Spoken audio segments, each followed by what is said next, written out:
Oi, tudo bem? Bem-vindos ao dia 40 do 180 mais, enfim, bem-vindos a mais um vídeo.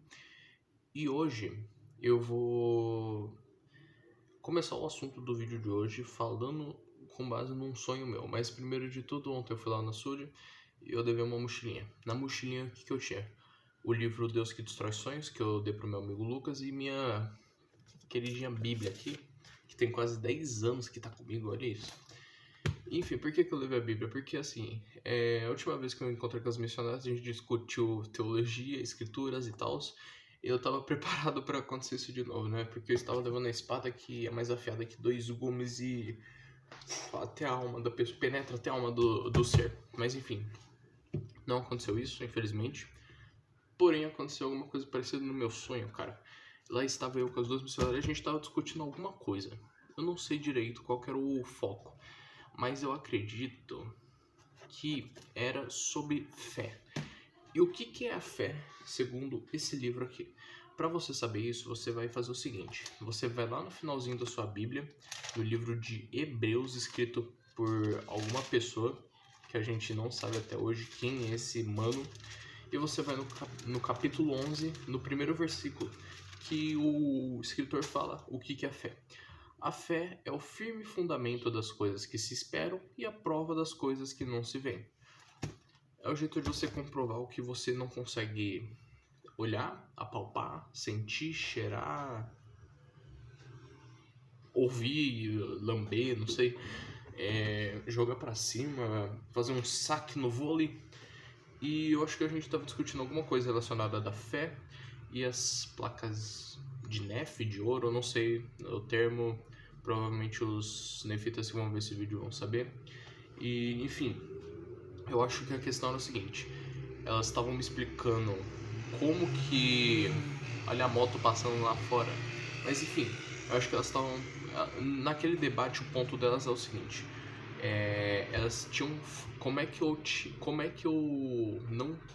Nossa, não sei, mas basicamente, como é que elas tinham fé que aquilo ali era verdadeiro, mesmo sem elas ver, enquanto como é que eu tinha tanta fé que aquilo não era verdadeiro.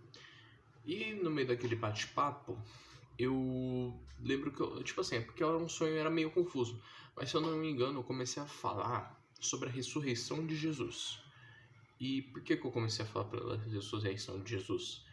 Primeiro que eu tava eu tava num sonho, cara. Desculpa, eu não penso logicamente quando eu tô num sonho.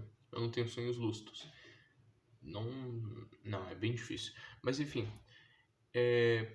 por que a ressurreição de Jesus é um ponto bom?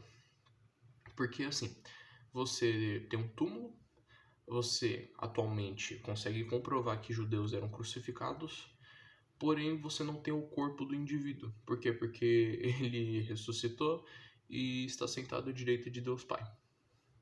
E aí, vai fazer o que para pegar o DNA de Jesus Cristo? Como é que você vai comprovar que ele não foi roubado? Vamos lá. Por que você consegue comprovar que Jesus Cristo realmente ele se levantou, saiu dali, foi para Emaús e foi para Betânia e porque é o seguinte, tinha três grupos que poderiam dar um fim em Jesus: os judeus, os romanos e os apóstolos. Os romanos foram pagos para proteger o corpo de Jesus. Os judeus queriam que o corpo ficasse lá dentro para ninguém acreditar que esse cara ia ressuscitar. Porque os caras realmente eles tinham medo. Esse maluco falou que ia ressuscitar. A gente tem que dar um jeito. Vai que, sei lá, os discípulos pegam. E os discípulos eles estavam tremendo de medo, escondidos, com medo de serem os próximos a serem apregoados numa cruz. Tá, então. Os três. Ninguém poderia roubar Jesus ali, tá ligado? Vamos partir para uma outra coisa. Quem viu Jesus depois da ressurreição? Quem viu Jesus foram os apóstolos. E aí você pode falar, mas eles estavam mentindo então, porque só eles viram. Só eles tiveram acesso a Jesus. E quando Jesus voltou aos céus, foi levado aos céus, agora tipo a gente tem que acreditar nisso? Eles poderiam muito bem estar mentindo. Porém lá em Atos, se eu não me engano, ou em Lucas, mas deve ser em Atos com certeza, Lucas de qualquer forma, é dito que Jesus foi visto por mais de 500 pessoas depois de ressurreto. E, meu irmão, 500 pessoas você não pode falar que tipo, era uma alucinação. Porque, tipo, uma ou duas pessoas poderiam ter, tipo, falado que viram Jesus assim, tipo, alucinadas ou mentindo. Mas 500 pessoas, meu irmão. E dessas 500 pessoas, muitas foram presas, foram torturadas, foram mortas. Por quê? Porque elas falavam a verdade. Que, tipo, Cristo realmente ressuscitou. Então você tem vários pontos que indicam, tipo, a falta de um corpo e o grande número de testemunhas é o que indica que o cara tá vivo, tá ligado? E se ele falou que está conosco até o final dos dias, consumação dos séculos, meu irmão. Mas enfim, eu tava falando isso daí, provavelmente, tipo assim, depois eu acordei, mas provavelmente eu ia entrar numa questão de fé lógica, que é um negócio que eu tenho. Por quê? Eu vou citar aqui, por exemplo, Abraão. Abraão, a gente não tem como comprovar que Abraão realmente existiu. Como é que a gente então tem a hipótese da existência de Abraão? Porque, bem, a gente vê um povo que, cara, o cara é pai de 3 religiões, tá ligado?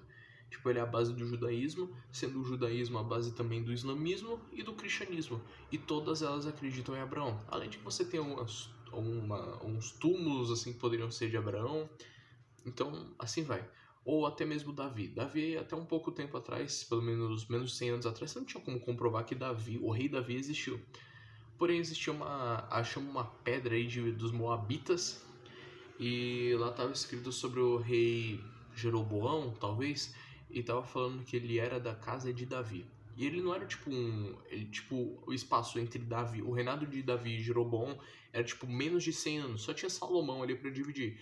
Então, meu irmão, o primeiro registro de Davi data de tipo 100 anos depois dele. Parece muito? Parece, mas na verdade não é tanto assim. Agora, quando você vai comparar, tipo, Gilgamesh, que deve ter vivido em 4.000 anos antes de Cristo, e o primeiro relato dele é de 2.000 antes de Cristo, são 2.000 fucking anos de diferença. Enfim, eu tava ali comentando sobre a fé lógica, e agora eu tô falando sobre Abraão, mas o ponto que eu quero chegar é o seguinte: a fé é a certeza das coisas que você não vê. Porém, há muitas evidências para comprovar que a sua fé ela leva a lugares certos. Não é essa palavra que eu devo usar, mas é uma comprovação ainda maior. Tipo assim, eu consigo comprovar para você que Deus existe usando um método científico? Não. Formal, não tem como falar que tipo Deus existe a partir de método científico. Porém, por meio de várias outras coisas, você consegue comprovar. Tanto que, tipo, eu, até hoje, às vezes eu vejo algum milagre acontecendo, às vezes eu vejo alguma coisa assim. Isso daí, por mais que eu acredite em Deus, isso daí só me reforça ainda mais, tá ligado? Então. Mas esse não é o tópico. O que eu quero falar aqui é sobre placas de neve. Porque funciona o seguinte. Vamos supor que. Vamos supor, não, realmente. Eu não tenho fé. Posso falar fé? Eu tenho fé que as placas nunca existiram e foi só uma história ou coisa do tipo, ou até pior. Eu vi umas coisas que fazem sentido, mas é bem pior. Talvez se eu falar eu vou ser expulso da igreja. Mas enfim, é como se eu já não tivesse me expulsado sozinho. Eu tô me perdendo no assunto. Eu queria muito falar isso daqui, só que eu não tô conseguindo falar. Basicamente assim, as placas foram vistas por pouquíssimas pessoas, cujo você, tipo, não tem certeza realmente se viram. Tipo, há algumas hipóteses de que realmente as pessoas que viram aquelas placas não viram com esses olhos, assim, mentalizaram ela, mas é uma teoria que eu não quero entrar muito em detalhes. Basicamente assim, você tem uma placa que foi dada a um homem só, e esse homem traduziu as placas, e ele não teve um registro fotográfico, não tinha nada para comprovar que aquilo ali era real, era físico mesmo. E aí, o que acontece? Vem um anjo e leva as placas. Imagina se acontecesse isso com a Bíblia, tá ligado? Tipo, os escritores lá da Septuaginta, lá, eu não sei em que ano, mas eles estavam ali escrevendo a Bíblia, passando pro grego. Aí vem o arcanjo Gabriel e fala assim: Minde, papai. Nossa, isso é muito louco. Mas é difícil isso acontecer porque, basicamente, existiam muitas cópias da Bíblia. Tipo, cara, a cópia mais antiga do Gênesis 1 é tipo de 800 anos antes de Cristo. Mano, imagina que da hora, tipo, Bereshit Bara Elohim, alguma coisa, eu não sei mais. Mas, assim, enquanto a Bíblia foi uma narrativa criada em milhares de anos, em que você vê muitas cópias, no livro de Mormon você só tinha uma cópia original, que supostamente foi escrita pelos nefitas, porém elas não estão mais aí, tá ligado? Tipo, você não encontra mais nada, você não encontra, mas você não consegue nem comprovar realmente se, tipo, os achados arqueológicos são de um povo nefita, porque, tipo, não bate, tá ligado? Mas não quero entrar em detalhes técnicos aqui, porque eu tô cansando, mas eu tô querendo voltar a falar dessa igreja, eu tenho que me controlar, mas enfim.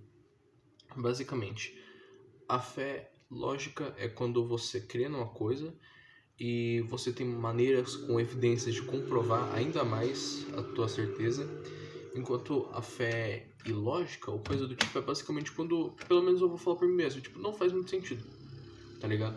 Ainda mais quando assim,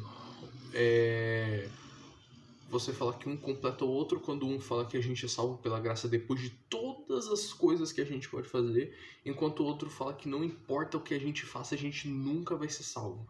Tipo, você não consegue ser salvo por qualquer coisa. Você pode ajudar todas as pessoas do mundo. Se você não crê em Jesus Cristo, já era, filho. Às vezes você também não vai conseguir fazer muitas obras. E aí, como é que fica? Imagina se eu não for salvo só porque eu não vou no templo toda sexta-feira botar alguém dentro da água pra batizar ela, tá ligado? É um papo meio complexo, mas enfim, o vídeo de hoje é esse. Fé lógica, fé lógica. É isso, e eu vejo vocês amanhã no dia 141, mais conhecido também como dia 41 do 180 mais. Até lá e tchau!